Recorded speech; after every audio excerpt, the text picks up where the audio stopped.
কথায় কি আসে জানেন, যে বাঘের পিঠে তবুও চড়ে ওঠা যায়, কিন্তু বাঘের পিঠ থেকে নাবা যায় না। এইটাই সব থেকে বড় সমস্যা। যে কোনো ভাবে হয়তো বাঘের পিঠে আপনি চড়ে পড়তে পারেন, কিন্তু আপনি বাঘের পিঠ থেকে নাবতে পারবেন না। নাবলেই তো খেয়ে নেবে। সে যাই হোক, এখন অনেকেই বলছেন তৃণমূল কংগ্রেসের নেতৃত্বদের, বিশেষ করে মদন মিত্র এবং সৌগত রায়ের এইরকমই নাকি অবস্থা হয়ে গিয়েছে। জয়ন্ত সিং, আরিয়াদহের বেতাজ বাদশাহ জয়ন্ত সিং, তৃণমূলের রাজত্বে এইভাবে বিভিন্ন রকমের বেতাজ বাদশাহ আমরা দেখেছি। তার মধ্যে সন্দেশখালীর শেখ শাহজাহান, চোপড়ার তাজিমুল ওরফে জেসিবি, আরিয়াদহের জয়ন্ত সিং, এইরকম একের পর এক মাস্তানরা কার্যত এক একটা এলাকার দায়িত্বে ছিলেন, এবং তাদের দায়িত্ব ছিল যে কোনোভাবে যে কোনো নির্বাচন হোক, সেটা পঞ্চায়েত থেকে লোকসভা, যে কোনো নির্বাচনে তৃণমূল কংগ্রেসের যেই প্রার্থী দাঁড়াক না কেন তাদের হয়ে কাজ করতে হবে। উল্টে হয়তো অলিখিত তাদের কাছে একটা চুক্তি থাকলেও থাকতে পারে যে তোমরা যা কিছু করতে পারো, তোমাদের জন্য পুলিশ প্রশাসন আর তাকাবে না। কেন এ কথা বলছি আপনারা জানেন? এই জয়ন্ত সিং কিভাবে এক ছেলে বা এক মেয়েকে চ্যাংদোল্লা করে আরিয়াদহের তালতলার ক্লাবে একেবারেই পৈশাচিকভাবে পেটানো হচ্ছে, এবং এই ঘটনাটা 2021 সালের 3 বছর আগে এই ঘটে যাওয়া ঘটনার পরেও পুলিশ কোনো পদক্ষেপ নেয়নি। পুলিশ কখন পদক্ষেপ নিল? যখন এই ঘটনাটা একেবারেই প্রকাশ্যে আসলো, তখনই কিন্তু পুলিশ পদক্ষেপ নেওয়ার সাহস দেখালো, বা কার্যত আপনারা বলতে পারেন যে চক্ষু লজ্জার কারণে তারা এবার পদক্ষেপ নিতে বাধ্য হলো, কারণ ভিডিওটা ভাইরাল হয়ে গিয়েছে বলে। তবে সব থেকে আশঙ্কার কথা কি জানেন, যেটা সত্য না মিথ্যা আমরা বলতে পারবো না, বিজেপি ওয়েস্ট বেঙ্গল অফিসিয়ালের তরফ থেকে দাবি করা হচ্ছে যে যারা যারা এই সমস্ত ভিডিওগুলোকে ভাইরাল করতে সাহায্য করেছিলেন, তাদের কাছে নাকি পুলিশ ফোন করছে এবং তাদেরকে নাকি হুমকি দেওয়া হচ্ছে বলে বিজেপি ওয়েস্ট বেঙ্গলের তরফ থেকে দাবি করা হয়েছে। উদাহরণস্বরূপ তারা একটা অডিও ক্লিপ পোস্ট করেছে, তাতে লেখা রয়েছে, পশ্চিমবঙ্গ পুলিশ কেবল আরিয়াদহের ঘটনাকে চাপা দেওয়ার জন্য সাধারণ নাগরিকদের কিভাবে ধমকাচ্ছে শুনুন। এইটা বলে তারা একটা কথোপকথনের অডিও দেওয়া হয়েছে। সেই অডিওটা আসুন আপনাদের শোনাই, যেটা পোস্ট করেছিল বিজেপি ওয়েস্ট বেঙ্গল। শুনুন। হ্যালো হ্যালো হ্যাঁ রামপুর থানা থেকে বলছি। হ্যাঁ বলুন। বলছি আবার থানায় এসো, বড় বড় ডাকছে তোমাকে। আমাকে? হ্যাঁ। আমি তো এখন বাতিনা গ্রামে আছি স্যার। কোথায় আছো? বাতিনা গ্রামে। বাসিনা গ্রামে? হ্যাঁ, সেটাও কোন দিকে? মারগ্রাম সাইডে। মালগাম সাইডে? হ্যাঁ, আমি কালকে দেখা করতে পারবো। কোথায়? বলছি কালকে দেখা করতে পারবো। তো আজকে আসতে হবে তোমাকে, বড় বড় ডেকেছে আজকে। আজকে তো হবে না, রাত্রেবেলা যাও, বিকেলে হলে হতো স্যার। হ্যাঁ, তুমি বাড়ির লোককে বলো। আমি এখন কি করে? বড়বাবুকে জিজ্ঞেস করুন। বড়বাবুকে জিজ্ঞেস করুন। বড়বাবুকে জিজ্ঞেস করুন। জিজ্ঞেস করবেন। আপনি জিজ্ঞেস করুন, আপনি বলছেন যেতে। হ্যাঁ, যেতে বলেছি, আপনি আসবেন এখানে থানাতে। বড়বাবু বলেছে ডাকতে, আর আপনাকে ডেকেছি। আপনি এরকম করে কথা বলছেন কেন? যা জানকারি আছে সেটা আপনি স্যারকে এসে জিজ্ঞেস করবেন। আপনি এরকম করে কথা বলছেন কেন? তা আপনি বলছেন জিজ্ঞেস করতে, তা আমার তোমার ব্যাপারে তো আমি জিজ্ঞেস করবো নাকি?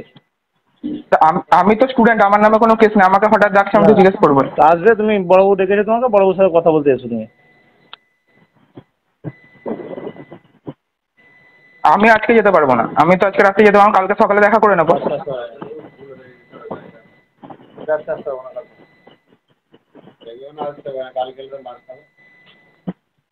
আজকে আসতে হবে গো, স্যার বলছে আজকে আসতে। আপনি দেখুন পাখিনা থেকে কতটা রাস্তা, এত রাত্রে কি করে যাব? 10টার সময় বেরিয়ে কি করে যাব স্যার? আপনি একটা বিবেচনা করে কথা বলুন। আপনি যদি বিকেলে বলতেন আমি চলে আসতাম। স্যার বলছে তো এবার আসতে হবে। হ্যাঁ হ্যাঁ, তো আমি বড়বাবু যেই বলছেন দেখা করতে। কথা বলো, স্যারের সঙ্গে কথা বলো। আচ্ছা দিন। ভাই তোমাকে যখন বড়বাবু ডেকেছে যখন, ঠিক আছে, হ্যাঁ, তখন তোমাকে আসতে হবে, ঠিক আছে? এখন আসতে রাত্রে পারবো কি না, করে আমি? আসতে পারবো না, এসব কথাগুলো চলে না। আমি রাত্রেবেলা কি করে যাবো? নিশ্চয়ই কোনো কারণ আছে বলে ডেকেছি। হ্যাঁ, তো কারণটা বলো, তাহলে আমি আর্জেন্ট, কারণ আমি স্টুডেন্ট। আমি রাত্রেবেলায় ডাকছে মানে নিশ্চয়ই কারণ আছে, বাড়ির লোককে নিয়ে এসো, ঠিক আছে? কিন্তু আসতে হবে। পরিষ্কার হয়েছে ব্যাপারটা? চলে এসো।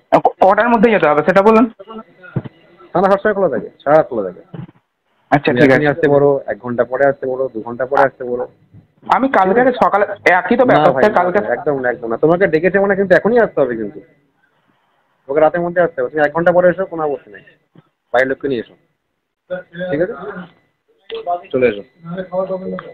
শুনলেন বন্ধুরা, তবে বিজেপির তরফ থেকে যেটা দাবি করা হচ্ছে এই ভিডিওকে পোস্ট করার জন্যই তাকে ডাকা হয়েছে, সেটা অন্তত বিজেপি ওয়েস্ট বেঙ্গলের দাবি। এ নিয়ে আমি কিছু বলতে চাই না, কিন্তু আমার প্রশ্ন হচ্ছে 2021 সালের ঘটে যাওয়া একটা ঘটনার বিরুদ্ধে কোনো তদন্ত করতে বা শতপ্রণোদিত কোনো ব্যবস্থা নেওয়ার জন্য যে পুলিশ প্রশাসনের 3 বছর সময় লেগে যায়, সেই পুলিশ প্রশাসনের ওপর সাধারণ মানুষ ভরসা রাখবে কি? তৃণমূল কংগ্রেসের নেতা নেতৃত্বরাই তো ভরসা রাখতে পারছেন না। তা যদি না হয়, একেবারেই মারাত্মক ঘটনা ঘটেছে, আপনারা সকলেই জেনে গিয়েছেন। সৌগত রায় তিনি পরিষ্কারভাবে বললেন যে তার কাছে হুমকি ফোন আসছে, তাকে বলা হচ্ছে নাকি ওই জয়ন্ত সিংকে ছেড়ে দিতে হবে, না হলে তাকে গুলি করে দেওয়া হবে। আপনারা সকলেই শুনে নিয়েছেন হয়তো বিভিন্ন টেলিভিশন চ্যানেলে। কি মারাত্মক ঘটনা ভাবুন, যে এত বছরের একজন সাংসদ, তৃণমূল কংগ্রেসের এত বড় বরিষ্ঠ নেতা, দাপুটে নেতা, তার কাছে নাকি জয়ন্ত সিং এর দলবল ফোন করে বলছে যে ইমিডিয়েট ছেড়ে দিতে হবে, না হলে তাকে গুলি করে মেরে দেওয়া হবে, প্রাণনাশের হুমকি দেওয়া হচ্ছে। এর আগেও মদন মিত্র বলেছিল যে আমাকেও ভাবছি যে কামারহাটি থেকে আমাকে ভবানীপুরে চলে যেতে হবে, না হলে আমাকেও কোনোদিন গুলি করে দেয়। কারা বলছে? তৃণমূল কংগ্রেসের নেতৃত্ব। কাদের সম্পর্কে বলছে? জয়ন্ত সিং এবং তাদের দলবলের সম্পর্কে। যে জয়ন্ত সিং এর সঙ্গে একসঙ্গে মঞ্চ শেয়ার করে বসেছিলেন এই দুই নেতৃত্ব পুরস্কার বিতরণী সভায়, যেখানে এই জয়ন্ত সিং এর প্রশংসা করা হয়েছে, সেই সমস্ত খবর আপনারা পেয়ে গিয়েছেন। আমি আর আপনাদের দুবার করে বলে বোর করার চেষ্টা করব না, কিন্তু ভাবুন, সৌগত রায় বর্ষিয়ার নেতা, তৃণমূল কংগ্রেসের এত বড় দাপুটে নেতা, তিনি ভয় পাচ্ছেন যে তাকে গুলি করে দেয়া হতে পারে। শুনুন কি বলেছেন তিনি, তার অডিও ক্লিপটা আপনাদের শোনাবো। জয়ন্ত সিংকে না ছাড়াস তাহলে তোকে গুলি করে দেব। তুই বলছেন? তুই।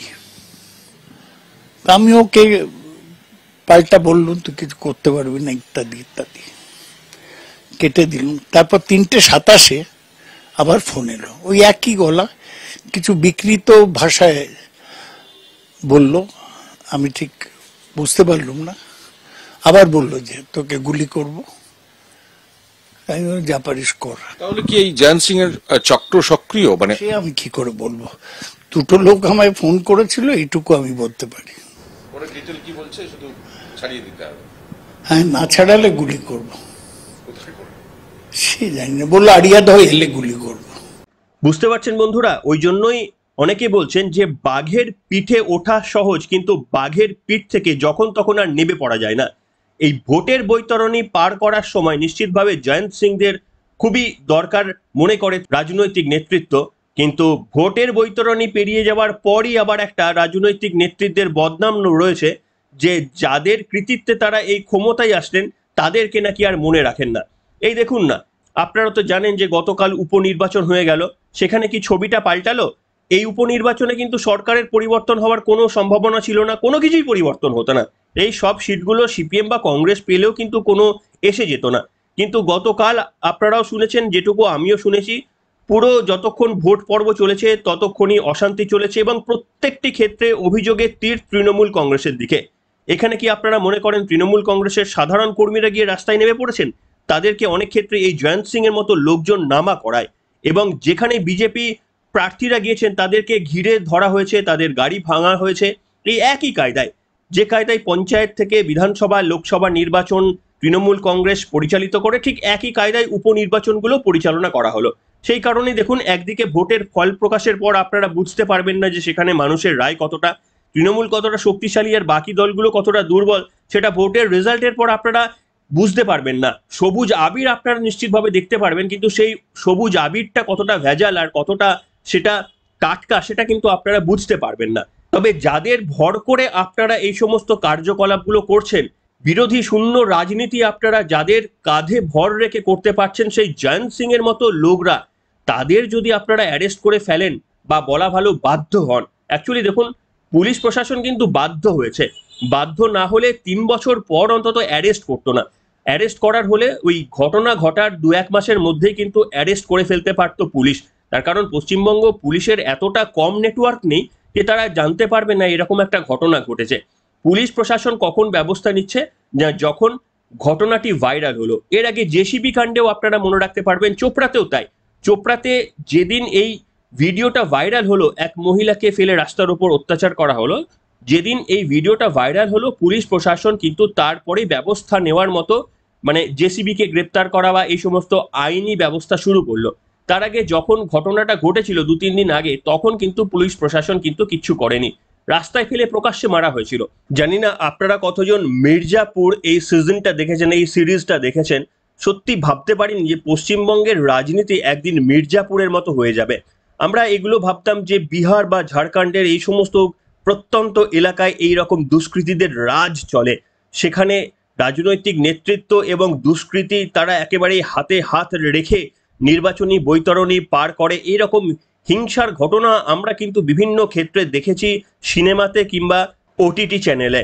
কিন্তু পশ্চিমবঙ্গে এই ধরনের মির্জাপুরের চিত্র দেখা যাবে। একজন বরিষ্ঠ সাংসদ, তাকে হুমকি ফোন করা হবে যে জয়ন্ত সিং, যিনি একেবারে দুষ্কৃতী কাণ্ড ঘটিয়েছেন, তাকে নাকি ছেড়ে দেওয়ার জন্য চাপ দেওয়া হচ্ছে।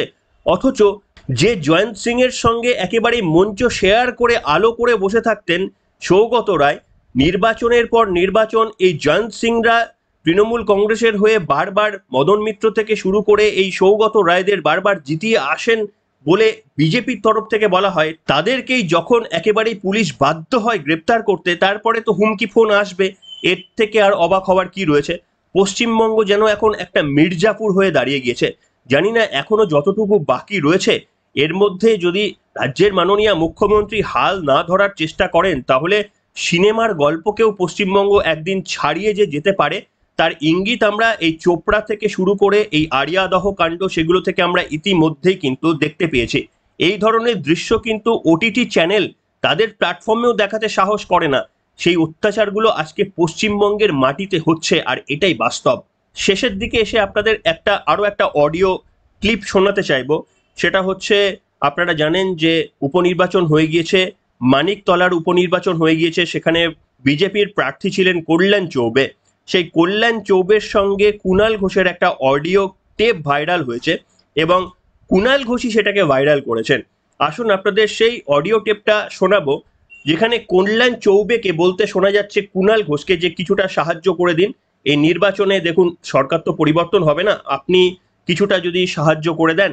এইরকম একেবারেই অনুনয় বিনয় করতে দেখা গিয়েছে কল্যাণ চৌবেকে।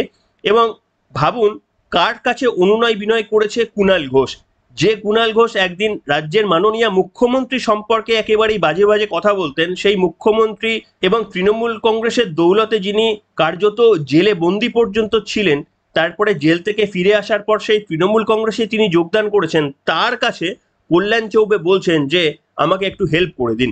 এবং আরো মারাত্মক, কল্যাণ চৌবে বলছেন তিনি যদি হেল্প করে দেন কুণাল ঘোষ, তাহলে কিছু তাকে পাইয়ে দিতে পারেন। জানি না কি পাইয়ে দেওয়ার কথা তিনি বলছিলেন। আসুন সেই অডিও ক্লিপটা আপনাদের শোনাই একেবারে শেষের দিকে এসে। আমার কাজ এখন খুব সত্যি কথা বলতে গিয়ে আপনাকে বা আপনার দলকে কতটা ভোটে হারানো যায়, এবার মানুষ কি করবেন সে তো মানুষের বিষয়, কিন্তু আমার কাজ এখন যেটা দল বা নেত্রীও দিয়েছেন সেটা হচ্ছে সিটটাকে জিতিয়ে আনা। কুণালদা, আপনার কাছে খুব অনুরোধ করছি, আপনি আমার একদম নিবেদন স্বরূপ অনুরোধ করছি, যদি কোথাও মনে হয় একটা উপনির্বাচনে তো আপনার সরকার গড়বে না, ভাঙবে না, যদি কোথাও মনে হয়, তো সেটাই মানুষকে বলছি, একটা সরকার গড়বে না, ভাঙবে না, কিন্তু সেই কারণেই যখন বিধায়ক চুজ করবেন তাহলে সরকারি পক্ষের লোককে করুন, যাতে এলাকায় আরো ভালো করে কাজ করে। এটা আমরা বক্তৃতাতেও বলছি, আমাদের লাইনও সেটাই। না, আমি আপনার কথাটা শুনলাম আর কি। না, আমি ঠিক, আপনি যা বলেছেন ঠিক বলেছেন, কিন্তু আমি যদি এখান থেকে বিধায়ক হতে পারি, আমার মনে হবে যে সেখানে আপনার একটা বৃহৎ ভূমিকা থাকবে। আমি বলি যে যদি কৃতজ্ঞতা স্বরূপ, না যদি ভবিষ্যতেও কখনো খেলাধুলায়, সে সর্বভারতীয় পর্যায়ে হোক কি রাজ্য পর্যায়ে হোক, কোথাও আপনার মনে হয়, আমি আপনাকে অ্যাকোমোডেট করার চেষ্টা করব। থ্যাঙ্কস, আপনি বলেছেন, আমার খুব একটা ওসবে আগ্রহ নেই, তবে ঠিক আছে, ভালো থাকবেন, পরে কথা। আচ্ছা, কল্যাণ চৌবে কি ভেবেছিলেন যে কুণাল ঘোষ একজন সৎ রাজনৈতিকবিদ? সেটা যেদিক থেকেই হতে পারে। কুণাল ঘোষ কি সৎ রাজনৈতিকবিদ বলে মনে করেছিলেন? দেখুন, কুণাল ঘোষের সঙ্গে যখন কথোপকথন হচ্ছিল তখন পরিষ্কারভাবে বোঝা যাচ্ছে, এটা অডিওটা শুনলেই আপনারা বুঝতে পারবেন যে কুণাল ঘোষের তরফ থেকে রেকর্ডটা করা হয়েছে।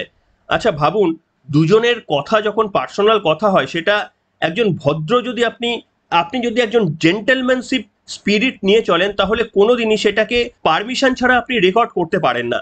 এটা হচ্ছে প্রথম কথা। আর যদি রেকর্ডও করেন, তাহলে আপনি অনুমতি ছাড়া সেটাকে প্রকাশ্যেও আনতে পারেন না। কুণাল ঘোষের কাছে সেইটা এক্সপেক্ট করেছিল কি যে কল্যাণ চৌবে কি একবারের জন্য ভাবেননি যে কুণাল বাবু সেটাকে রেকর্ড করে ভাইরাল করে দেবেন? সেটা কি কল্যাণ চৌবে ভাবেননি?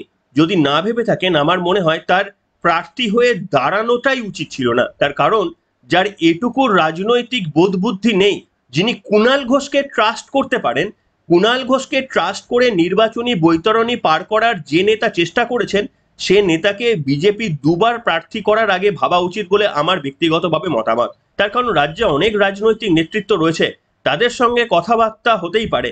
তা বলে কুণাল ঘোষের সঙ্গে এইভাবে কথা বলে রাজনৈতিক বৈতরণী পার করার চেষ্টা করছেন, এটা তো বোধহয় পাগলেও হাসবে আর বোকাও কাঁদবে। জানি না কেন এই ধরনের মূর্খমতা করার চেষ্টা করলেন, এবং খুব স্বাভাবিকভাবেই হাতে নাতে ফল পেলেন। যেদিন নির্বাচন, তার 1-2 দিন আগে কুণাল বাবু সেই অডিওটা একেবারেই প্রকাশ্যে ভাইরাল করে দিয়ে যা করার তাই করেছেন। তাই কল্যাণ চৌবের জেতার তো আর কোনো আশাই রইল না। কি বলবেন বন্ধুরা আজকের পুরো পর্বে নিয়ে? যে কোনো বিষয়ে আপনারা মন্তব্য করে লিখে জানাতে পারেন। এখনকার মতো এখানে শেষ করলাম।